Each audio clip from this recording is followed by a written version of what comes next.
Hello, everyone, and welcome to English Pod. My name is Marco. My name is Catherine, and today we have a delicious lesson all about Chinese food for you.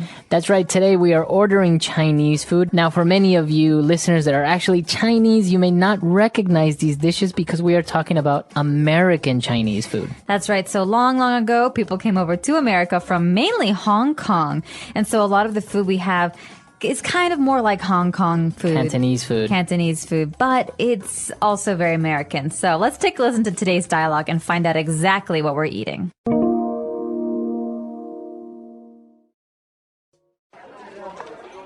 Hi, welcome to Happy Buddha. Can I get you anything to drink? Coke for me, please. I'll have a Sprite. Okay, I'll go get that for you. Are there any questions with the menu?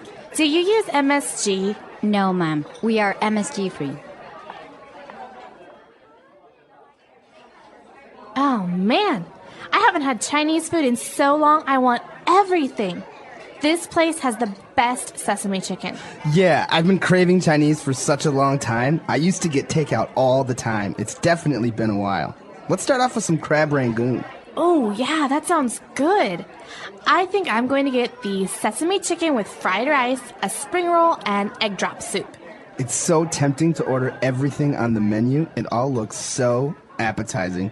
I think I'll get General Tso's chicken, hot and sour soup, fried wontons, and white rice. Aren't you supposed to be on a diet? You should at least get brown rice. I don't think so. I hate brown rice. And I'm so sick of eating healthy all the time. I've been eating so much salad, I swear I've forgotten what meat tastes like. There's no better remedy than some nice, greasy, calorie-laden Chinese food. I might even get an order of broccoli beef. Oh, gosh, I'm so hungry. Let's call the waitress over. All right, we're back. So obviously everything seems so good. Very typical American Chinese dishes. And we have a lot of things that we can take a look at. So let's start with language takeaway. Language takeaway. In Language Takeaway today, we're going to be talking about some general food words that you can use when you're ordering food. So the first one we should talk about is this MSG. Right. Andrea asks, do you use MSG? So why is she asking this, and what is MSG? MSG is an ingredient in foods. It's kind of like a condiment, something that you put on the food after the food has been cooked. And it makes the food taste better, brighter. You know, it intensifies the flavors a little bit. Yeah, and it looks like salt or sugar. It's on the tables usually at Chinese restaurants, but a lot of people don't like MSG because they don't think it's very safe for their bodies. Right. And so actually the waitress says that the food is MSG free, which means there's no MSG in it. That's right. Okay, so she says our food is MSG free, which is this chemical. I think it's kind of like a chemical that you described. That's right. And a lot of people don't want it. So you can ask, is this food MSG free? You could also ask, is it fat free? Right. Is it salt free? So this is a very helpful way of asking about what the ingredients are in a dish. That's right. And actually, Manny is talking about the food as well. And he says, yeah, I've been craving Chinese for such a long time. Okay, so the verb here is to crave, but he said he's been craving. So he really has been wanting this food for a long time. So if you say, I'm craving Italian food, what does that mean? That means I really want to eat Italian food. You feel like having Italian food. That's right. So I'm craving some kind of food. I really want to eat it. Okay. And he said that he used to get takeout all the time. So he's obviously talking about Chinese food. What does he mean by takeout? Well, takeout is the opposite of sitting down in a restaurant and eating food. Takeout is what you do when you want to go home and eat it. So in many restaurants, you can order the food and then you go and you pick up the food and you bring it home. Okay, so that's takeout. So it's a noun. You get takeout. Right, but it's a little bit different from a different kind of takeout. There's takeout where you order the food and you pick it up and you bring it home. But there's also delivery, and delivery is when you order the food and someone else brings it to you. Okay. So be careful with those two. All right, very good. And moving forward, Manny kept talking about the food and said, wow, everything on the menu looks so appetizing. It all looks so appetizing. Okay, appetizing is a way to describe something. In this case, we're describing food. So that's normally how we use the word appetizing. So appetizing basically means that you're excited about eating this food because it looks like it will be good. So what about the word appetizer? Does this have anything to do with it? I think appetizer is something that makes you want to eat more. That's why it's at the beginning of a meal. You have your appetizer before you have your main course. But the word appetizing means that, it's very appealing. You really want to eat it. It looks good. It looks delicious. Great. Okay, very good. And Andrea was worried because Manny is ordering so much food. She asks, aren't you supposed to be on a diet? Okay, so this is a phrase, and I want to remind everyone to keep this phrase in mind.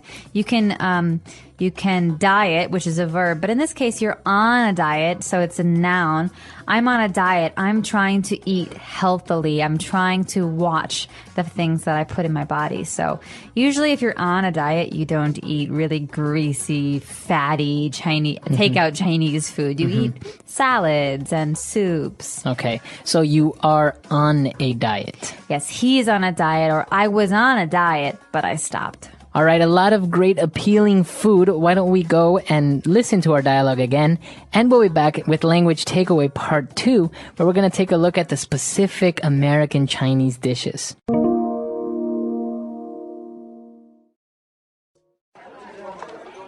Hi, welcome to Happy Buddha. Can I get you anything to drink? Coke for me, please. I'll have a Sprite. Okay, I'll go get that for you. Are there any questions with the menu? Do you use MSG? No, ma'am. We are MSG free. Oh, man. I haven't had Chinese food in so long, I want everything. This place has the best sesame chicken. Yeah, I've been craving Chinese for such a long time. I used to get takeout all the time. It's definitely been a while. Let's start off with some crab rangoon. Oh, yeah, that sounds good. I think I'm going to get the sesame chicken with fried rice, a spring roll, and egg drop soup. It's so tempting to order everything on the menu. It all looks so appetizing. I think I'll get General Tso's chicken, hot and sour soup, fried wontons, and white rice. Aren't you supposed to be on a diet? You should at least get brown rice. I don't think so. I hate brown rice. And I'm so sick of eating healthy all the time. I've been eating so much salad, I swear I've forgotten what meat tastes like. There's no better remedy than some nice, greasy, calorie-laden Chinese food. I might even get an order of broccoli beef. Oh, gosh, I'm so hungry. Let's call the waitress over. All right, we're back. So now let's take a look at those delicious American Chinese dishes on Language Takeaway Part 2. Language takeaway. And so here we are with a number of delicious and very appetizing dishes. These are things that you'll normally find in an American Chinese restaurant. The first one is called crab rangoon. Okay, so this doesn't sound very Chinese at all. Now, Rangoon is actually a city in a country called Myanmar or Burma. Mm-hmm. And crab rangoon is a special deep-fried dish that's it's like deep-fried dumplings, but on the inside there's cream cheese and crab. Crab meat. That's right. All right, so it's kind of, as you said, like a dumpling, but inside you have cream cheese and crab. Right. All right, very good. Now, they also talked about getting the sesame chicken with fried rice. Okay, so sesame is a very common ingredient in cultures all over the world. Mm-hmm. And sesame is a kind of seed. Mm-hmm. But some people also use some sesame oil in their cooking. And so these all come from these white, small seeds. Mm-hmm. And sesame chicken is a kind of chicken that's cooked with sesame seeds. Okay, very good. And obviously, we know what fried rice is. You just it's just basically rice in a pan with sometimes a little bit of meat and egg and just fry it all together. But what about spring rolls? I think these are one of the typical Chinese dishes that everyone knows. And actually, it's a Chinese dish as well. I love spring rolls, although I've never gotten an American spring roll in China. The spring rolls we're talking about here are basically wrappers, these like wonton wrappers that are stuffed with meat and vegetables, and they're rolled up so they look like a long roll, and they're deep fried. So spring rolls are, as you said, little rolls with meat and sometimes vegetable inside. Not really sure why they call it spring roll, though. I don't know either. Maybe it has to do with the ingredients, like they're vegetables from the spring. Maybe. Now, another one that I actually really, really like is this egg drop soup. This is delicious. This is a very simple soup, and the when you're cooking it, you break an egg, and the egg is mixed into the soup, so it looks like it's kind of got these yellow pieces floating, but it's a really nice simple soup with egg. Okay, and that's what it's called, egg drop soup. Now, you mentioned the wonton wrappers, and they also mentioned fried wontons. What are wontons? Okay, wontons are also known as hundun in mainland China, but this is a special kind of dumpling. It's got a piece of dough, basically, that's flattened out, and inside there's meat, maybe some vegetables, and sometimes you eat it in soup. But here we're talking about fried wontons, deep fried wontons. So you put them in the deep fryer, and they're fried so that they're crunchy and the insides are soft. Actually, this is one of my favorite dishes, the original one in China, though, as you said, the hundun, because it's like in a soup. Yes. And it's very simple, but you have like dumplings in a soup. But the fried ones are also very, very good. They are both delicious, and this is making me very hungry. So maybe we should listen to our dialogue again.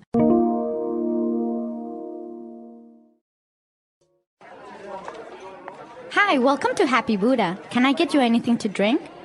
Coke for me, please. I'll have a Sprite. Okay, I'll go get that for you. Are there any questions with the menu? Do you use MSG? No, ma'am. We are MSG free. Oh, man. I haven't had Chinese food in so long, I want everything. This place has the best sesame chicken. Yeah, I've been craving Chinese for such a long time. I used to get takeout all the time. It's definitely been a while. Let's start off with some crab rangoon. Oh, yeah, that sounds good. I think I'm going to get the sesame chicken with fried rice, a spring roll, and egg drop soup. It's so tempting to order everything on the menu. It all looks so appetizing. I think I'll get General Tso's chicken, hot and sour soup, fried wontons, and white rice. Aren't you supposed to be on a diet? You should at least get brown rice. I don't think so. I hate brown rice. And I'm so sick of eating healthy all the time. I've been eating so much salad, I swear I've forgotten what meat tastes like. There's no better remedy than some nice, greasy, calorie-laden Chinese food. I might even get an order of broccoli beef. Oh, gosh, I'm so hungry. Let's call the waitress over. All right, we're back. So, as we mentioned, these dishes are very much, they have a certain American influence to them. And they're not really spicy. I think that's the main difference as well, that American Chinese food doesn't really have the intense garlic flavor, nor is it spicy like usual Chinese food. That's right. So I think that part of that is, like I said, due to the fact that a lot of the Chinese Americans who first came over came from Hong Kong. And so Hong Kong food is not as famous for its spiciness. It's not like Sichuan food. You will see a lot of sweet sauces. Like this General Tso's chicken is like a very, very sweet sauce. Right. You also see a lot of soy sauce in American Chinese cooking. And so these are flavors that are very, very strong, and they're not the same as the Chinese peppers and these spicy foods you get in China. That's right. And actually, there's one more dish that we didn't mention in the dialogue, actually, but is very famous all around the United States. It's called chop suey. Chop suey, and many people have argued about where the name comes from. Yes. But chop suey is just basically like everything chopped up and fried together, right? It's like stir-fried vegetables and meat. Yeah. And all put together in just a bowl. Yeah, well, my favorite thing about the American Chinese food that we get is that we get it in these little boxes. They're very cute, and you take them home and you open them up, and every food has a box. And then at the end, you also get a fortune cookie, which is a very small cookie, and inside there's a piece of paper. So don't eat the paper. And the paper has a fortune for you. It says, you will be very lucky today, or your favorite number is 17. Right, right. And they're very cute. Actually, you can see these boxes that Catherine mentions on our lesson page. It's the lesson photo. And it's, as you said, very, very common. Each dish is put in this little box. So if you ever get Chinese food, you'll see people carrying these little boxes around because they're very convenient and easy to carry. But the fortune cookie thing is also very common. I was actually very surprised when I went to China and there were no fortune cookies. It's weird, isn't it? I think it's funny because we expect these things to be very Chinese, but in fact, when you come to mainland China, they don't have fortune cookies. So I think it's a nice surprise, but also kind of confusing. That's right.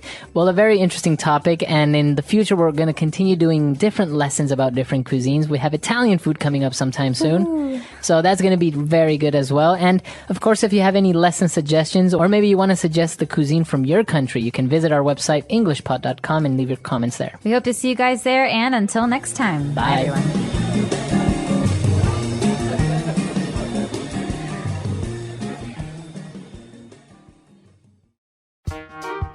The English Pod Audio Review. Listen to the meaning, then say the vocabulary word.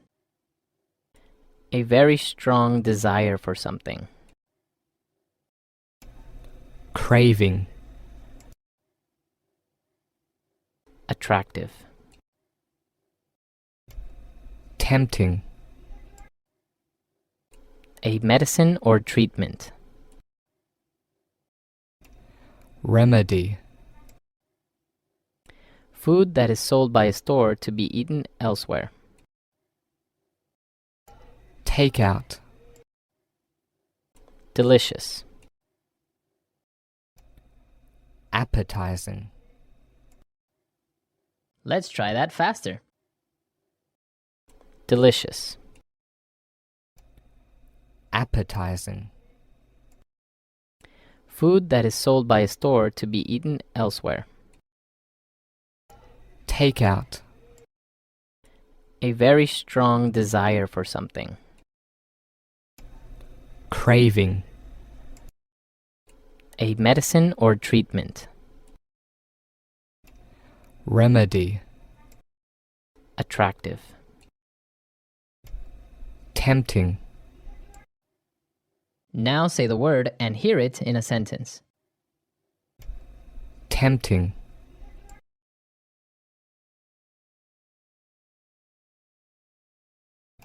The apple is so big and red, it's so tempting to take a bite. Tempting.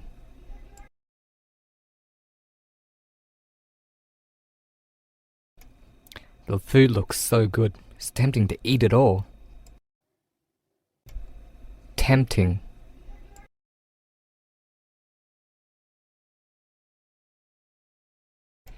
He's such a jerk. It's so tempting to just walk up and slap him. Craving.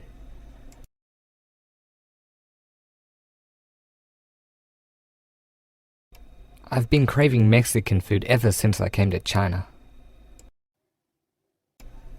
Craving.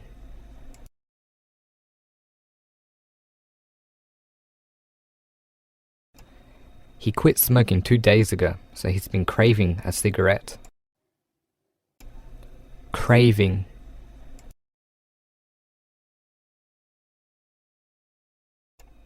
I'm craving something sweet right now.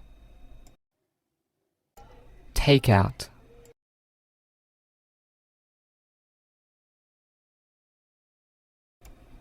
Whenever I'm too tired, I get takeout and watch a movie at home. Takeout. If you don't have time to sit in a restaurant, you can get takeout. Takeout. Even though takeout is really convenient, it's better if you eat the food fresh. Remedy. Ice cream is a great remedy for a broken heart, but a new fling is even better. Remedy.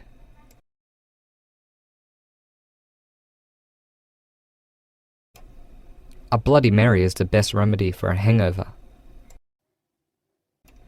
Remedy. An ice pack would be the best remedy for your black eye. Appetizing.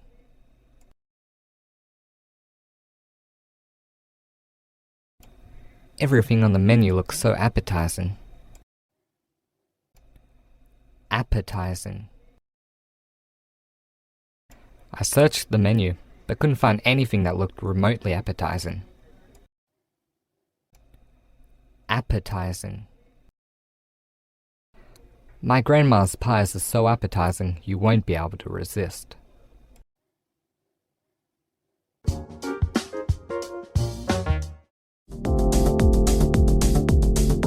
Hello, everyone, and welcome to English Pod. My name is Marco. My name is Catherine, and today we have an elementary level lesson for you.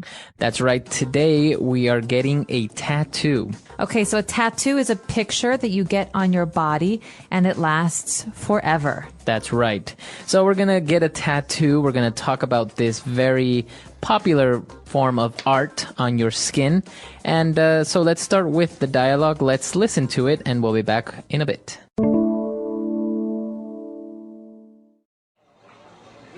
I have made up my mind. I'm getting a tattoo. Really? Are you sure? Yeah, why not? They're trendy and look great.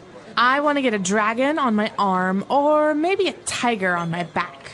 Yeah, but it's something that you'll have forever. They use indelible ink that can only be removed with laser treatment. On top of all of that, I've heard it hurts a lot. Really?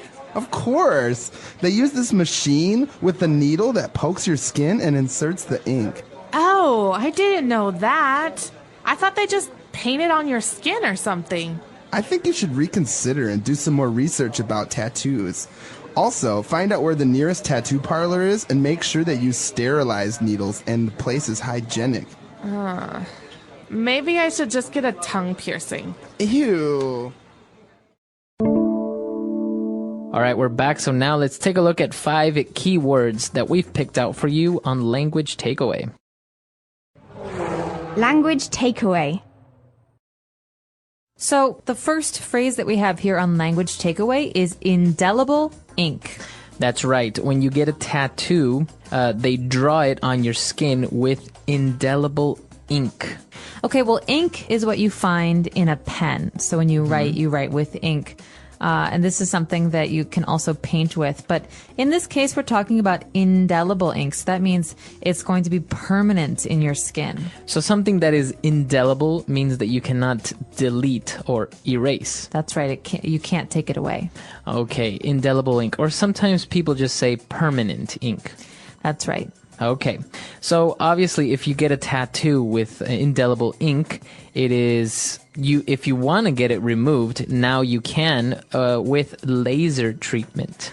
Okay, so laser treatment uses this very strong light to burn the ink out of your skin, and it is something that you actually have to go and do many, many times to get the tattoo removed.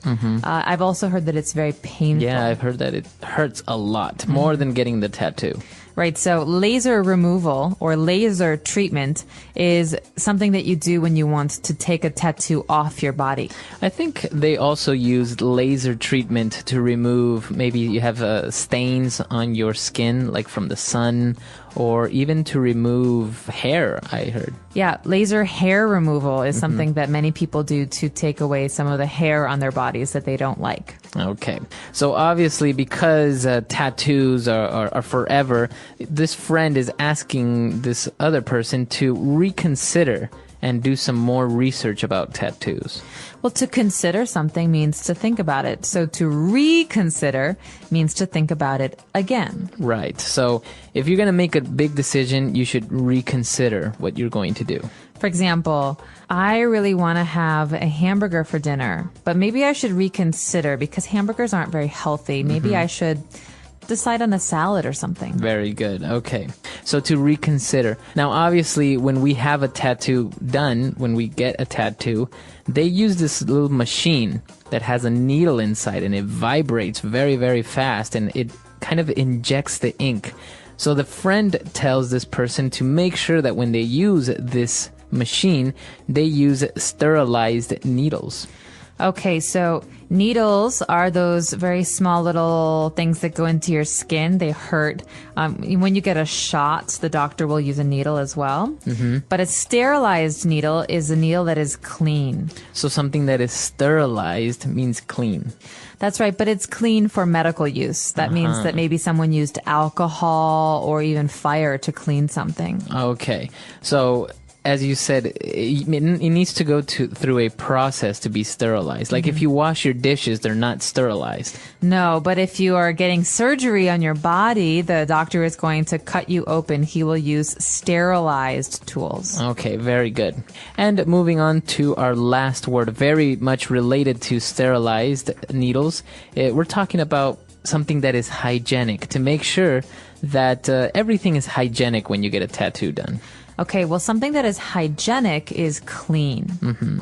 So if you have a baby, you want to make sure that the room that the baby is in is very hygienic. So you clean it very often. Maybe you use some sterilizer to clean the different surfaces and things like that, because babies can get sick easily. That's right. Okay, very good. So we've taken a look at 5 keywords there. Why don't we listen to our dialogue again? We can review what we've just learned, and we'll be back in a little bit with Fluency Builder.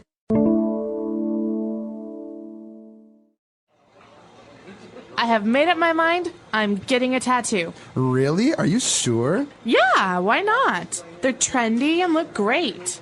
I want to get a dragon on my arm or maybe a tiger on my back.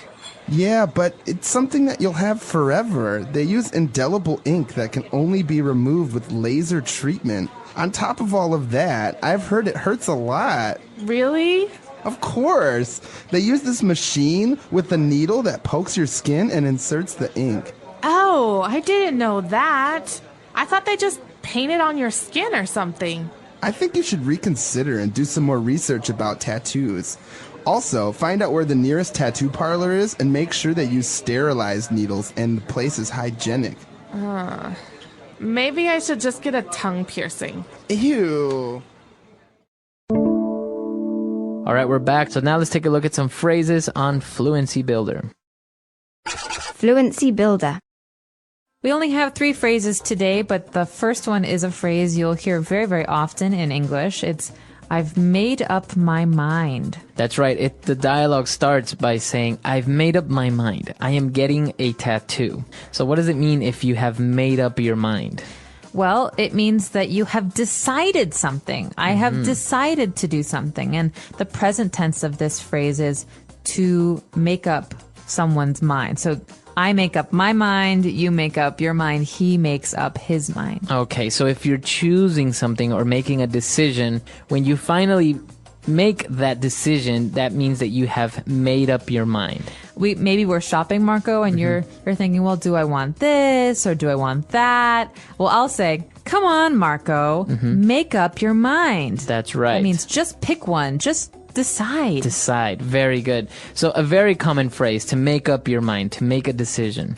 And, well, as we continued on with the dialogue, the friend was saying how the tattoos are forever, and if you want to get it removed, you need to use laser treatment, and ends this part by saying, on top of all that, I have heard it hurts a lot. On top of all that, this means, and even more. So basically, when you're trying to give reasons for something, maybe reasons for doing something or reasons for not doing something, you give your reasons, and at the end you say, and on top of all that. So in addition, or even more than that, this is the case. So right. So maybe we're talking about a car and you say, well, that car is not very reliable. It uses a lot of fuel. It's very uncomfortable inside. And on top of that, it's expensive. And on top of all that, it's ugly. That's right. So you're kind of listing things and you're telling the person why you think something is good or bad, and then you end it by giving a final reason. And on top of that. Exactly. All right. And our last phrase, it's actually interesting because the place where you go and get a tattoo is called a tattoo parlor. Okay, it's a parlor. Now, this is interesting because you might think that you would say a tattoo shop, but we don't say this. So think about a beauty salon or beauty parlor.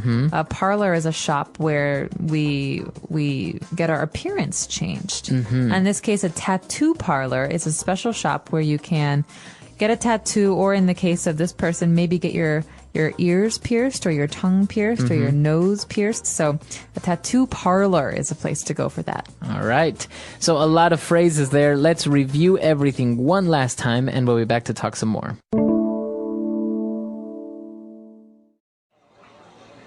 I have made up my mind. I'm getting a tattoo. Really? Are you sure? Yeah, why not? They're trendy and look great.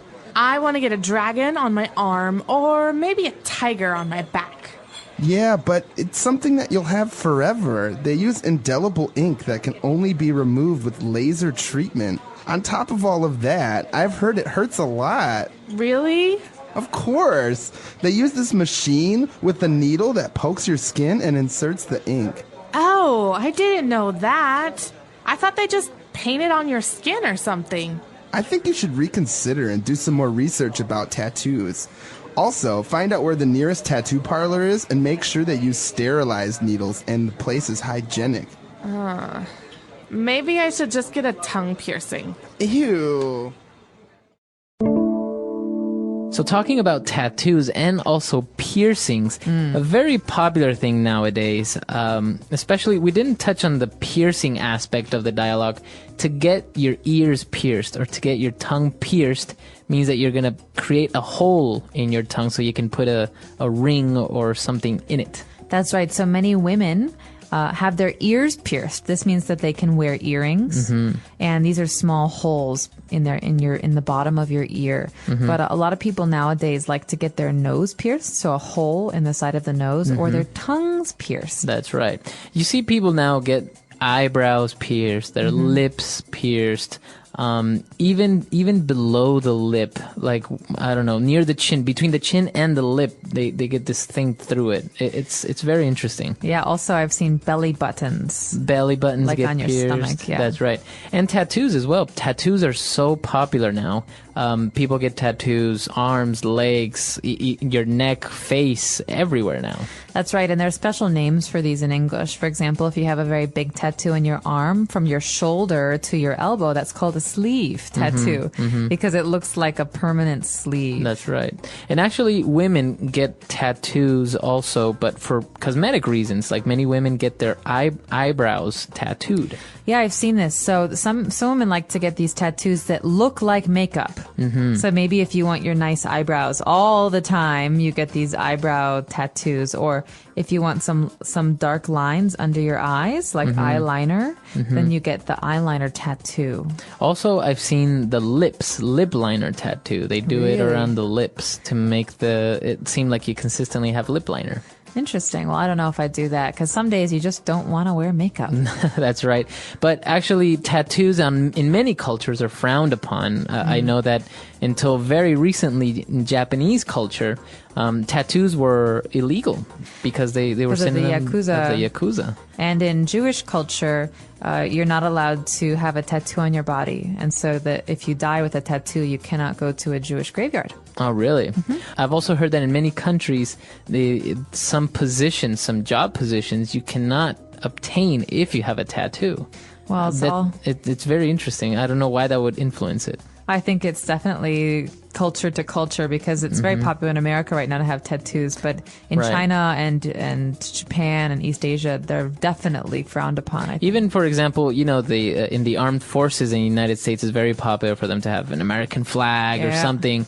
You see it all the time in movies, but in other countries, you cannot join the armed forces if you have a tattoo. Interesting. The English Pod Audio Review. Listen to the meaning, then say the vocabulary word. Following the latest trends. Trendy. Besides that. On top of all that. To think carefully about something again. Reconsider. Clean and unlikely to cause illness. Hygienic. Completely clean and free from germs. Sterilized. Let's try that faster. To think carefully about something again. Reconsider. Besides that. On top of all that. Clean and unlikely to cause illness. Hygienic. Following the latest trends. Trendy. Completely clean and free from germs. Sterilized. Now say the word and hear it in a sentence. Trendy. Sarah always dresses in the newest, most trendy clothes. Trendy.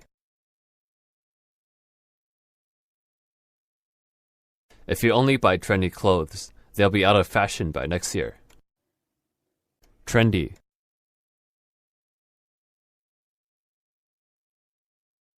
My grandpa isn't trendy, but he dresses in a way that's fashionable and classic. On top of all that.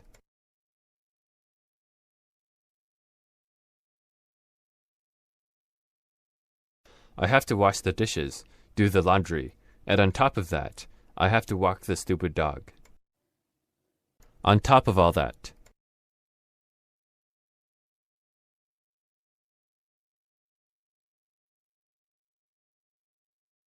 My boss gave me a report to read, a presentation to finish, and on top of that, he said that the deadline for my project is Thursday. On top of all that.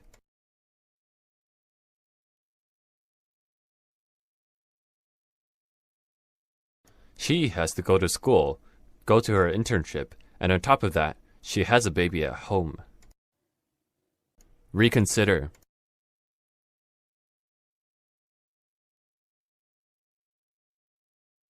I really wanted a BMW, but after looking at the price tag, I might have to reconsider.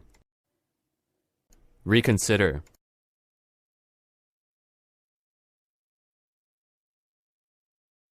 Henry wanted to ask Laura out, but he had to reconsider after seeing her with another man. Reconsider.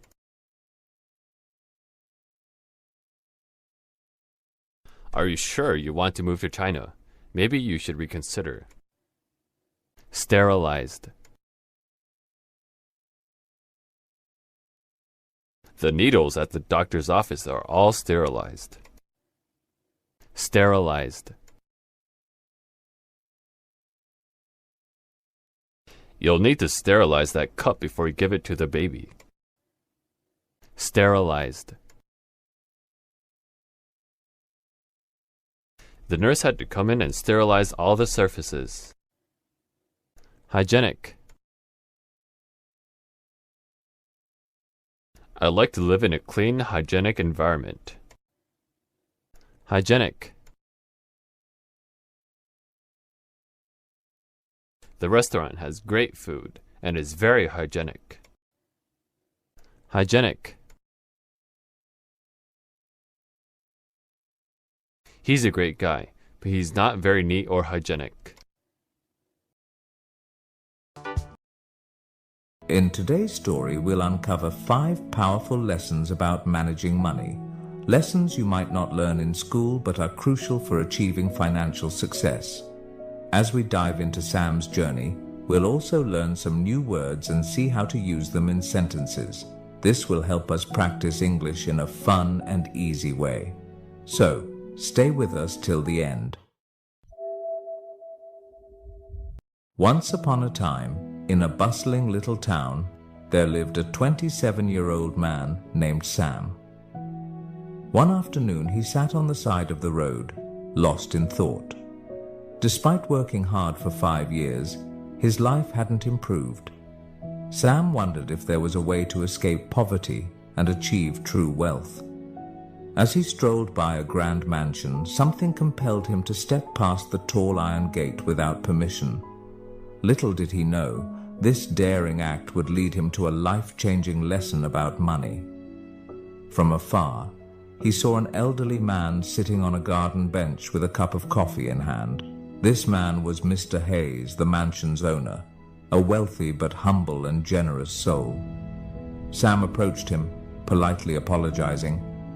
"I'm sorry for entering without permission, Mr. Hayes."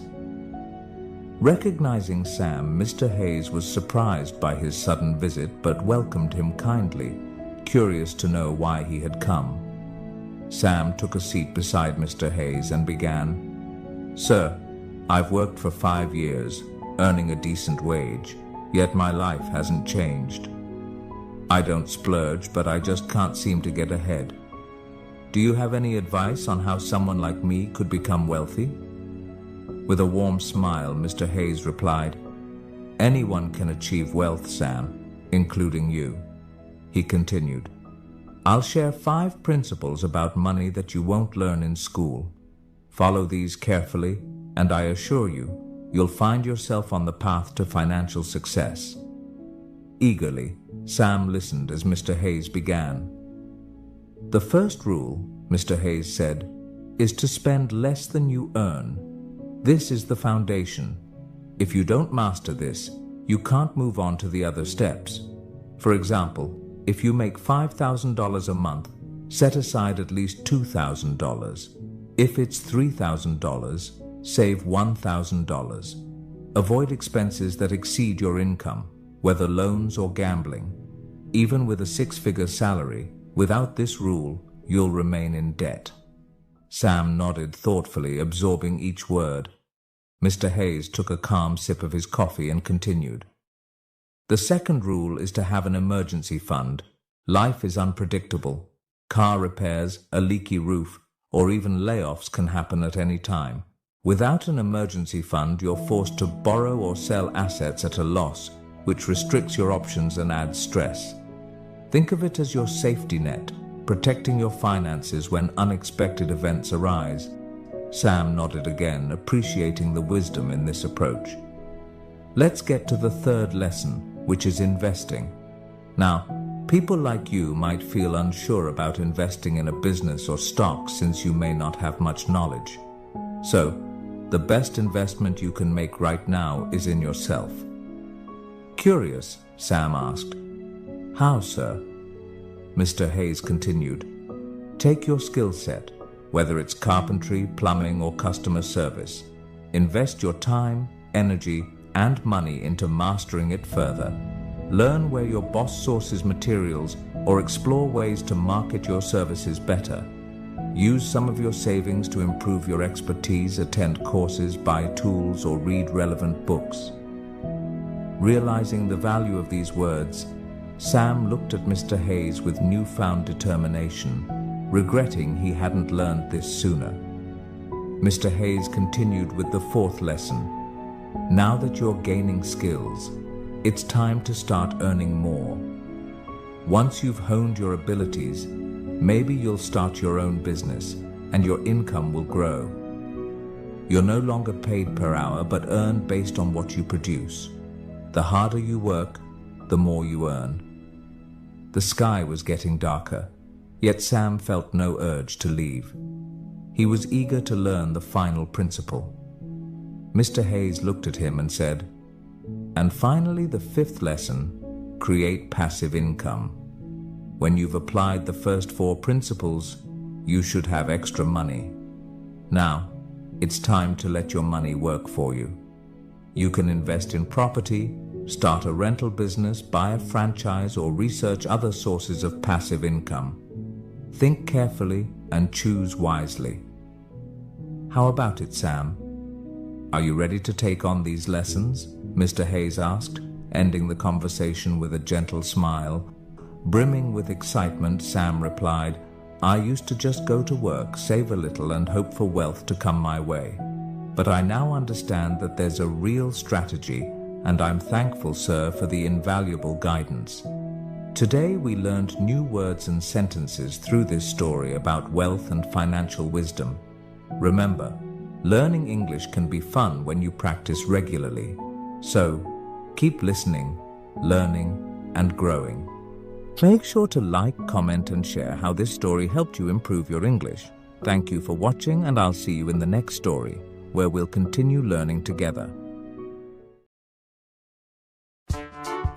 The English Pod Audio Review. Listen to the meaning, then say the vocabulary word. Something is usual or expected.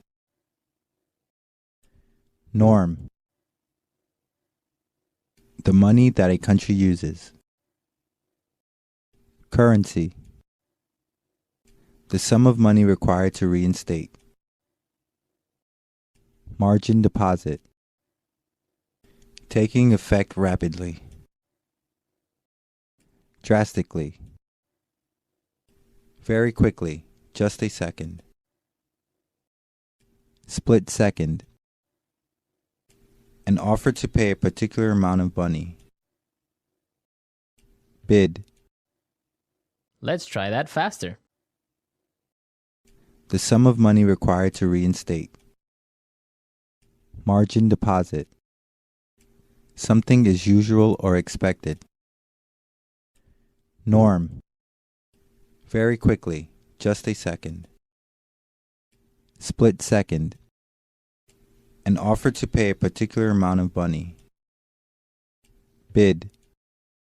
Taking effect rapidly. Drastically. The money that a country uses. Currency. Now say the word and hear it in a sentence. Norm. What's the norm in this company concerning protocol? Norm. This is the norm, so you'd better get used to it. Norm.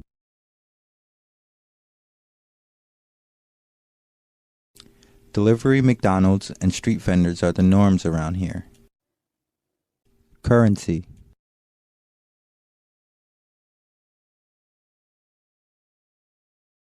Before I went to France, I had to change some of my Canadian currency into euros. Currency. What's the currency in this country? Currency.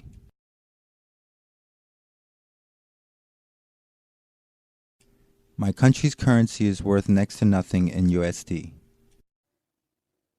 Margin deposit.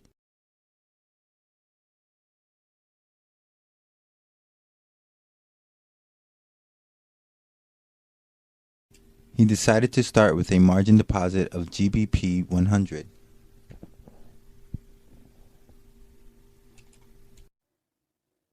Margin deposit.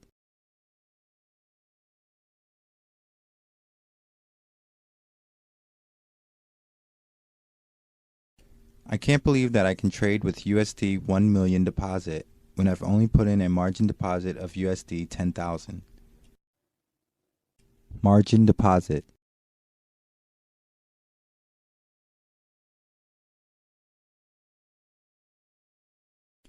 One has to be careful with trading using a margin deposit because the risk of losing more money than one has are high.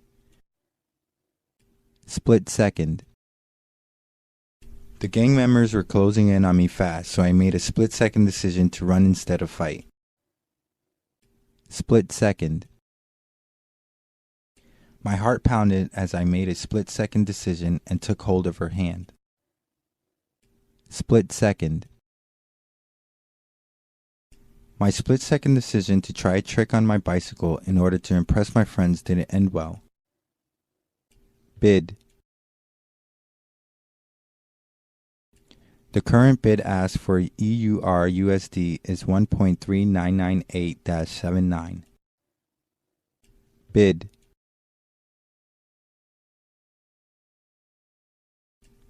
I bought euros at an ask of $1.4235 and sold British pounds at a bid of $1.5001. Bid. The bid for Japanese yen and the ask for Hong Kong dollars are really good right now if you trade in US currency.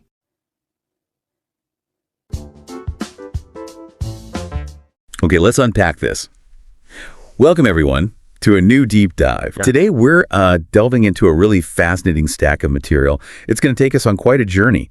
We're starting with the intricate, very personal canvas of body art and self-expression. Yeah. And then shifting all the way over to the foundational principles of, well, financial success. It might seem like a bit of a wild ride connecting those two, but trust me, the connections our sources reveal about personal decisions, long-term impact, and how to navigate big choices. Yeah. They're truly insightful. Yeah. What's fascinating here, I think, is how our sources, even though they cover seemingly, totally different subjects, they offer these universal insights, things like commitment, consequences, and building a secure future. So our mission for this deep dive is really to pull out those core nuggets from each source, help you, our listeners, see the powerful connections underneath it all. We'll explore how the decisions we make, whether it's about, self-expression or our savings, they both demand really thoughtful consideration and a clear understanding of their lasting impact.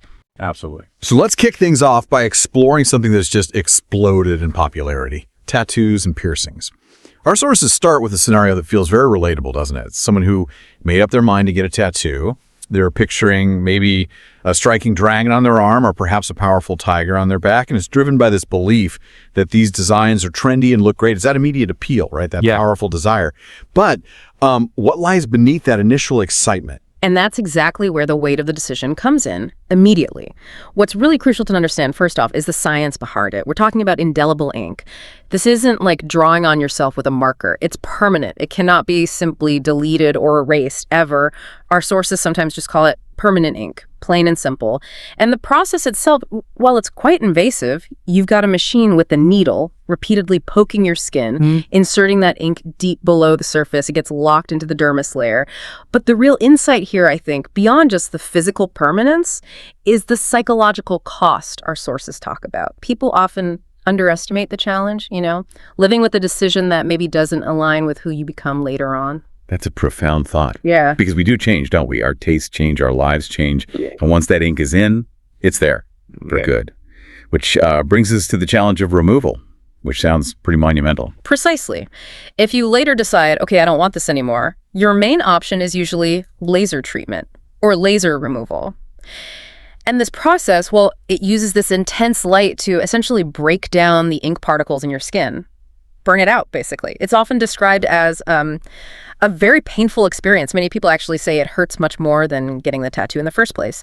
And it requires many, many sessions, sometimes over a year or even longer, to see significant fading. It's not a quick erase button. Interestingly, lasers are also used for other things, like removing sunspots or, laser hair removal, some kind of different application. Right. So if it's that permanent and that painful to potentially remove, what's the one step our sources absolutely insist on, the non-negotiable thing, before making such a permanent choice? Yeah, it's the power of reconsidering. Our sources really hammer this home. It's a crucial step. Think of it like this. If you're making any significant life choice, you should always pause and reconsider. The analogy they give is kind of simple but effective. Deciding between, say, a hamburger and a salad for dinner. You naturally weigh the pros and cons again, right? Even for something pretty minor. Well, a tattoo, being indelible, it definitely warrants far more deliberation than dinner. It's about making sure that immediate desire lines up with your long-term self. Yeah, that makes total sense. A really fundamental point. Okay, so beyond permanence and potential regret, what about the health side? What are the most critical health considerations you have to address when picking an artist or a place? Oh, health and safety are absolutely paramount, non-negotiable. When getting a tattoo, it's absolutely vital that sterilized needles are used. And sterilized doesn't just mean clean, like washing dishes clean. No, it means medically clean. Processed with high heat, like in an autoclave, or specialized chemicals, often alcohol, maybe even fire in some contexts, to kill all germs. It's the exact same standard a surgeon would use for their tools. This is critical to prevent really nasty infections and also the transmission of blood-borne diseases like hepatitis or HIV. And it's not just the needles themselves, right? It's the whole environment. Exactly. The entire place needs to be hygienic. Hygienic means, generally clean, but specifically in a way that protects health. Think about a baby's room, maybe. It needs to be impeccably hygienic because babies are so vulnerable. Similarly, you need to choose a proper tattoo parlor. That's the term the sources use, not just tattoo shop. A parlor that meticulously maintains a hygienic environment. Clean surfaces, proper disposal, everything. That diligence really reflects on the artist's professionalism and how much they care about their clients' well-being. Okay, so you've considered the permanence, the potential pain of removal, the health risks. Our sources also then broaden out the discussion to just the sheer variety of body modifications people go for. It's not just traditional tattoos we're talking about anymore. There's a whole concept of piercing, making a hole for jewelry. And we hear about all the common ones, ears, obviously, but also nose, tongue, eyebrows, lips, even belly buttons. Right.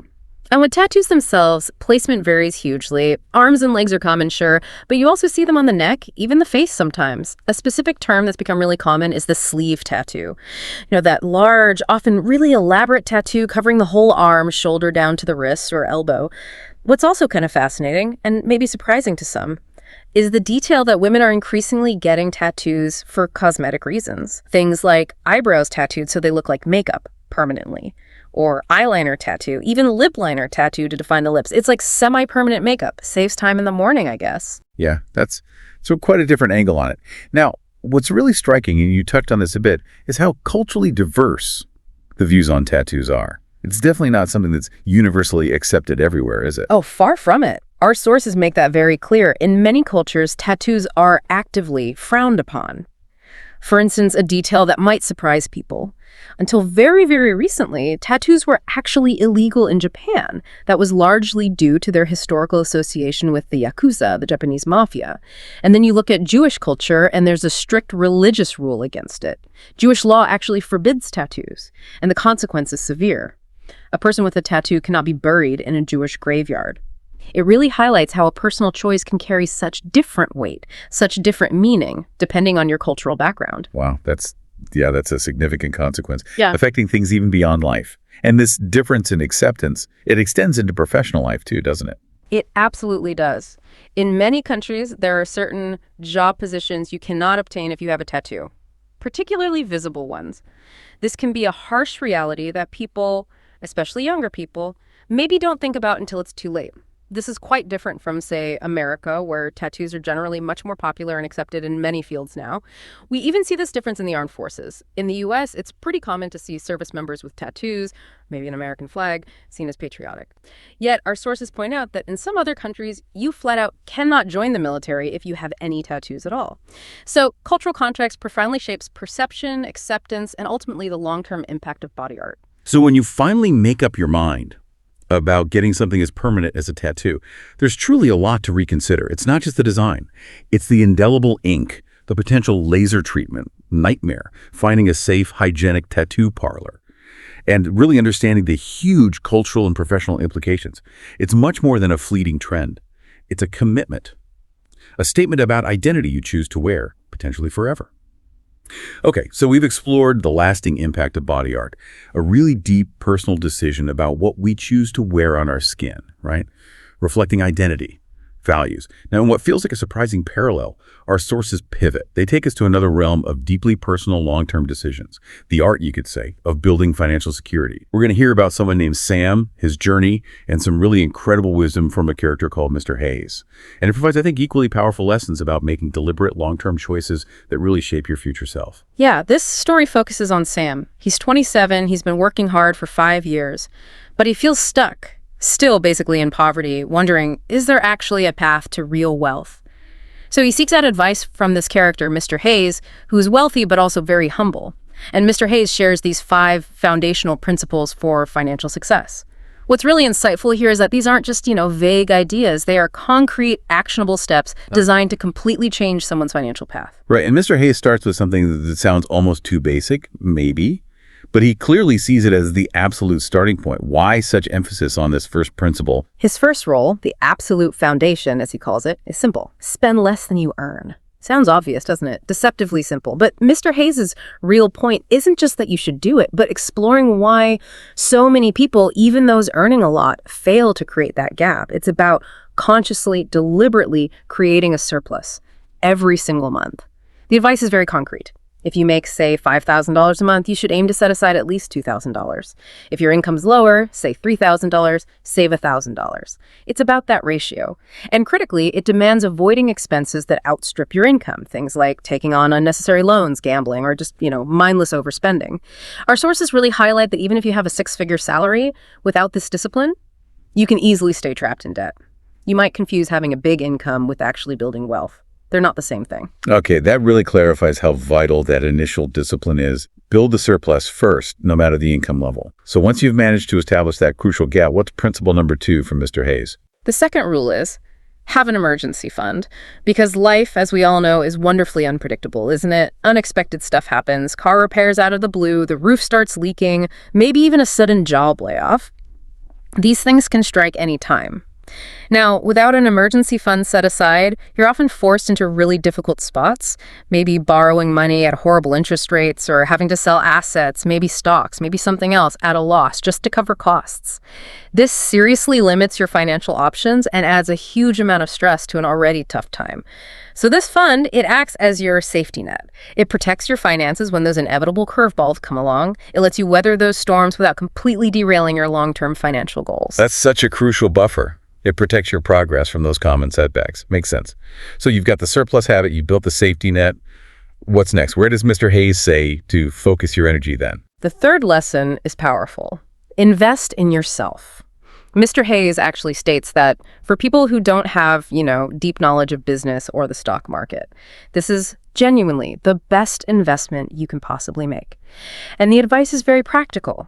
Take your current skill set. Whatever it is you do, maybe carpentry, plumbing, maybe digital marketing, customer service, and consciously invest your time, your energy, and yes, some of your money into mastering it further, getting better at what you do. This could mean learning the details, like where your boss gets materials from, finding cheaper suppliers perhaps, or exploring more effective marketing strategies for the services you offer. Sam, in the story, is encouraged to use some of that savings he's now generating, maybe for specialized courses, maybe buying better tools for his trade, or even just reading relevant books to deepen his expertise. It's fundamentally about increasing your own value in the marketplace. That's a great insight. Becoming more valuable, maybe even indispensable in your field. And once you've done that, once you've honed those skills, what's the next logical step in Mr. Hayes' plan? Well, that leads directly into lesson number 4. Start earning more. Once you've diligently invested in yourself and improved your skills, it's time to strategically leverage them, put them to work. Mr. Hayes suggests actively looking for ways to grow your income. Often, this might mean starting your own side business or maybe taking on more clients if you're freelance. The key shift here is moving away from just being paid per hour towards a situation where you're earned based on what you produce. The principle is really clear and I think quite empowering. The harder you work, the more you earn. This is about taking proactive control over your income potential, not just passively waiting for a raise or a promotion to come along. Yeah, that directly ties effort to reward. It gives you a real sense of agency, doesn't it? Yeah. Okay, so establish a surplus, build a safety net, invest in yourself, actively increase your income. What's the final piece, the last step in this journey towards financial fortitude? The fifth and final lesson, which comes into play once the first 4 principles are working and consistently generating extra money, is this. Create passive income. The ultimate goal here is to let your money work for you. Make money while you sleep, essentially. Mr. Hayes gives Sam some concrete examples. Maybe investing in property that generates rental income. Or starting a different kind of rental business, maybe equipment or cars. Buying into a franchise could be another route. Or just thoroughly researching other legitimate sources of passive income dividends from stocks, maybe royalties, things like that. This is about building streams of wealth that continue to flow in, even when you're not actively creating your time for money. It's the pathway to greater financial freedom and real long-term security. Yeah, it's really powerful seeing Sam's aha moment in the story. You used to just save a little bit and kind of hope wealth would just magically appear somehow. But then there's a real strategy, a step-by-step approach. It's about taking control, making those deliberate choices, and building that foundation piece by piece. Exactly. And if we connect this back to the bigger picture for our listeners, these aren't just rules for some character in a story, right? They are actionable steps. Anyone can start thinking about these and applying them to transform their own financial future. They really encourage critical thinking about your financial well-being, and they challenge those common, maybe lazy assumptions that wealth just sort of happens to people. It requires commitment, consistency, much like perhaps the deep consideration needed before getting that permanent tattoo we talked about earlier. Wow, what a journey we've been on today. From dragon tattoos and indelible ink all the way to emergency funds and passive income, we've really extracted some incredible insights from what initially seemed like 2 completely different worlds. But the common thread is clear, isn't it? Both require careful planning, really understanding the consequences, and making deliberate choices about your future. whether it's the art you choose for your skin or the financial structure you build for your life. That theme of long-term impact and thoughtful decision-making just keeps coming through. It really does. And it raises, I think, an important closing question for you, our listener. Whether it's the art you decide to put on your body or the structure you build for your finances. Both are fundamentally about investing in your future self, aren't they? So maybe the question to ponder is, what other areas of your life could benefit from this kind of deep dive level of consideration before you make up your mind and commit to a significant path? Thinking about these connections, these deeper parallels, can really transform how you approach all kinds of big decisions down the road. All right, let's talk about something we all have to do, making those big life-altering decisions. You know, the permanent ones. From choices that literally change our bodies to the ones that shape our bank accounts, it turns out the recipe for getting it right is, well, it's surprisingly similar. And it all kicks off with a kind of weird question. So, what do a dragon tattoo and a savings account have in common? I know, it sounds like the setup for a really bad joke, right? But seriously, stick with me here, because the answer reveals this incredibly powerful blueprint for making just about any major choice you're ever going to face. So, we're going to start with a classic permanent decision, getting a tattoo. It's a choice a lot of people make, and honestly, sometimes they do it without really thinking through the long-term consequences. Let's dive in and see what we can learn. Okay, so picture this scene from our source material. Someone just declares it, that's it, I've made up my mind, I'm getting a tattoo. You can feel the excitement, the decision is made. But have they really thought about what they're truly signing up for? And right here, you see this massive clash between the impulse and the reality. The impulse side is all hype. Tattoos are so cool right now, a dragon would look amazing. There's even this sort of innocent idea that it's, just painted on. But then reality hits, and it hits hard.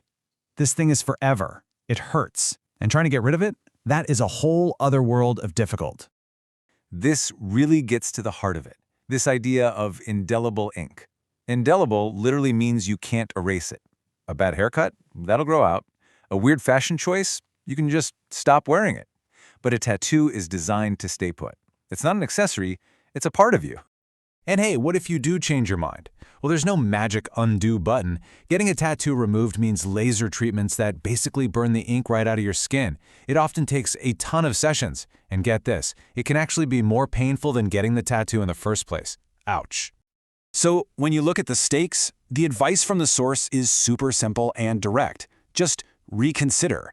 Do your research. This isn't about saying no, don't do it. It's about saying don't do it right now. You gotta pause that impulse and start digging for facts. And that research has to start with safety. I mean, this is the absolute bare minimum checklist. You need a professional parlor. You have to be sure they use sterilized needles to prevent all sorts of nasty infections. And the whole place has got to be clean. These aren't just little details. They're totally non-negotiable for your health.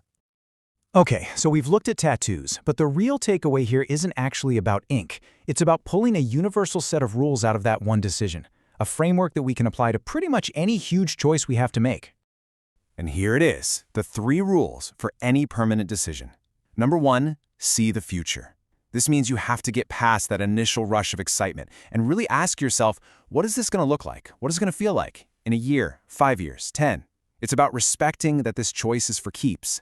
Number 2, do the research. This is where you go out and you kill your assumptions with facts. You look for information that actually challenges what you first thought.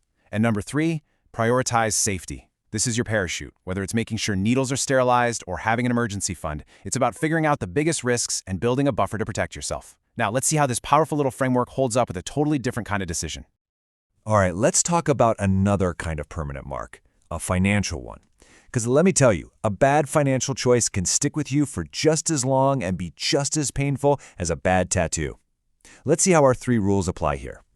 So meet Sam. He's 27, he's a hard worker, but he just feels stuck. He's been working for 5 years, makes a decent wage, but his life isn't getting any better, and he has no idea why. His story, which comes from our source material, is about to take a big turn when he meets this wealthy, but really humble, mentor named Mr. Hayes. So Mr. Hayes gives Sam these 5 principles for building wealth. Spend less than you earn, have an emergency fund, invest in yourself, find ways to earn more, and finally, create passive income. These seem like straightforward financial tips, right? But watch how neatly they line up with our 3 universal rules for any big decision. So that first rule, spend less than you earn, is the absolute foundation. You could call this the financial version of seeing the future. If you're always spending more than you make, your future is just locked into a cycle of debt. The goal is to flip that, to create a gap between what comes in and what goes out. That gap, that's where all your financial growth starts. Rule number 2 is all about that emergency fund. This is your financial safety net. Mr. Hayes really hammers this point home. Life is unpredictable. Things happen. This fund is what protects you from having to go into debt when a crisis hits. And this maps perfectly to our 3rd universal rule, prioritize safety. And what about our second big rule? Do the research? Well, for Sam, this means investing in himself. Mr. Hayes tells him to use his savings to take courses, get better tools for his job, read books, basically to master his craft.